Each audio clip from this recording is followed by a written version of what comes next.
नमस्कार दोस्तों, मेरा नाम ज़ोरावर वर्मा। मुझे 5 साल लग गए ये वीडियो बनाने के लिए, क्योंकि मुझे मेरा लक्ष्य ही नहीं डिसाइड हो पा रहा था कि किस जॉनर में वीडियो क्रिएशन शुरू करनी है।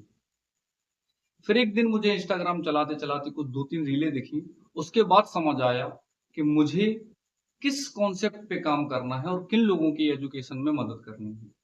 आप ये वीडियो देखिए, कुछ 2-4 क्लिप्स हैं, इसको देखने के बाद आपको समझ आएगा कि हमारे देश की एक्चुअल प्रॉब्लम क्या है और कंटेंट के थ्रू कैसे सॉल्व की जा सकती है।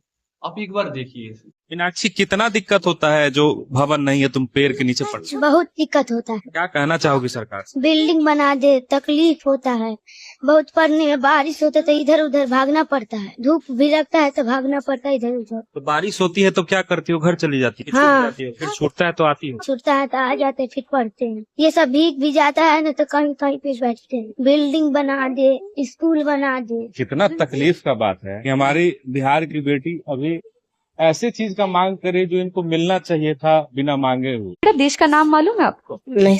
इस पुल से रोज बच्चे स्कूल जाते हैं। ऑलरेडी बीमार बच्चा जिसको बुखार आ रहा है वो एक नाला पार करना है जिसमें पानी यहाँ तक होगा, वो ठीक कैसे होगा?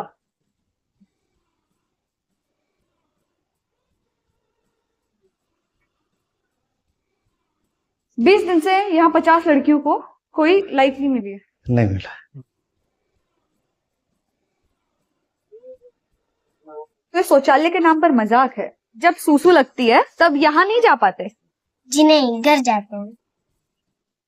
आप एक शिक्षक हैं जी तो आप नदी पार करके पढ़ाने जाते हैं बच्चों हाँ, को। पढ़ाने जाते हैं। आप 2.5 साल से नदी पार कर रहे हैं जी जी एवरीडे। Every day. ये ऐसा ही है या इससे भी ज्यादा होता नहीं, है? इससे भी ज्यादा होता है। अभी तो हम लोग ऐसा पहने भी हैं शर्ट ऊपर में, हाँ। पूरा निकाल के कच्छे में जाना है, फिर उधर से बदलना है और फिर 2.5 किलोमीटर यहाँ से पैदल है और पैदल जाना है, फिर 2.5 किलोमीटर पैदल आके जब वापसी होता है तो इधर से घर जाते हैं। साथ में गांव वालों को भी बहुत परेशानी है। आज ही एक मतलब डिलीवरी वाले केस आए थे, ले दे के वो लोग पार हुए हैं। वो औरत डिलीवरी करने वाली थी। हाँ, डिलीवरी हुई है, वो वापस हो रही थी तो वो भी हम लोग उसको मदद करके पहुंचाए वहां पर। तो जो महिला प्रेग्नेंट है जी। उसको भी यहीं से जाना। हाँ हाँ, यहीं से जा। ये कब तक बदलेगा? अगर 2025 तक नहीं बदला तो सर? यहाँ इधर इतना अंदर क्षेत्रों में शायद उनकी नजर यहाँ तक नहीं पहुंचती होगी मैडम, इसीलिए ऐसा कुछ है। सर नजर पहुंचती नहीं है तो कैसे पहुंचे वो नजर यहाँ? आप ही लोगों के द्वारा पहुंचेगी मैडम। गरीब अगर अनपढ़ रहेगा तभी तो भेड़ बकरियों की तरह इन नेताओं के इशारों पे चलता रहेगा। और सभी जानते हैं कि यही अनपढ़ लोग इनका वोट बैंक है, जो धर्म और जात के नाम पे वोट देते आए हैं। इसलिए डॉक्टर अंबेडकर ने 1942 में कहा था, एजुकेट, एजिटेट एंड ऑर्गेनाइज। अब जनता अगर पढ़ लिख गई तो नेताओं के लिए बड़ी समस्या हो जाएगी। नहीं, इसको देखने के बाद आपको कैसा फील हो रहा है? आपको लग रहा होगा कि सरकार बहुत गलत कर रही है, वो पावरफुल लोग इसको ठीक क्यों नहीं कर रहे हैं, कोई प्राइवेट कंपनी कुछ ठीक नहीं कर रही है, कोई बड़ा आदमी क्यों कंट्रीब्यूट नहीं कर रहा है। लेकिन मेरा मानना है, उन क्रिएटर से भी एक बार कहना चाहूंगा कि वो लोग वीडियो बनाते हैं, अपनी अर्निंग्स करते हैं, फॉलोअर्स और व्यू गेन करके चले जाते हैं। क्या वो थोड़ा सा भी कंट्रीब्यूट करते हैं उन लोगों के लिए? आप इतना कमाते हो, 1-2 करोड़ रुपए फॉलोअर्स कमाते हो, आप इतना गेन करते हो अपनी लाइफ में, आप फॉलोअर्स, व्यू, पैसे, प्रमोट सब कुछ करते हो, उन गरीबों को दिखाकर, उन गरीब स्टूडेंट को दिखाकर, उन गरीबों की प्रॉब्लम्स दिखाकर, क्या आप कभी उनकी मदद करते हो? सिर्फ एजुकेट करने से क्या होगा? सिर्फ बातें करने से क्या होंगी? कुछ नहीं होने वाला है।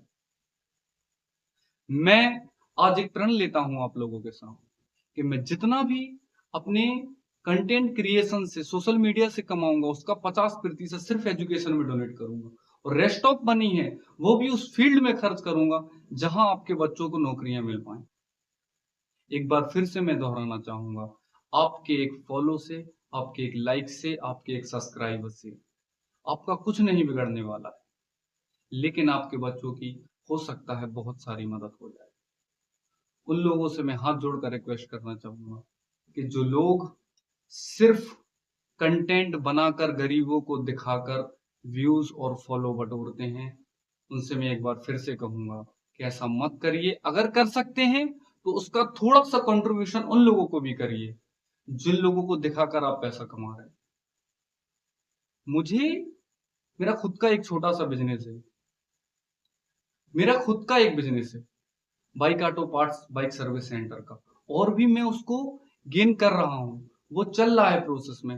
लेकिन जब मैंने ये चीज देखी कि एक्चुअल प्रॉब्लम क्या है और कंटेंट की क्रिएशन की जर्नी से कैसे हम इसे बदल सकते हैं, तब मैंने डिसाइड किया कि मैं जितना भी कमाऊंगा उसका 50% सिर्फ एजुकेशन में खर्च करूंगा। ये मेरी पहली वीडियो है जो फुल लेंथ में मैंने बनाई है। इससे पहले मैंने बहुत सारे शॉर्ट्स भी बनाए हैं, लेकिन 1-2 महीने लग गए मुझे इस वीडियो बनाने के लिए। अंदर से आ ही नहीं रहा था, क्योंकि फॉलो नहीं मिल रहे थे, लोग सब्सक्राइब नहीं कर रहे थे, व्यू ज्यादा नहीं बढ़ रहे थे।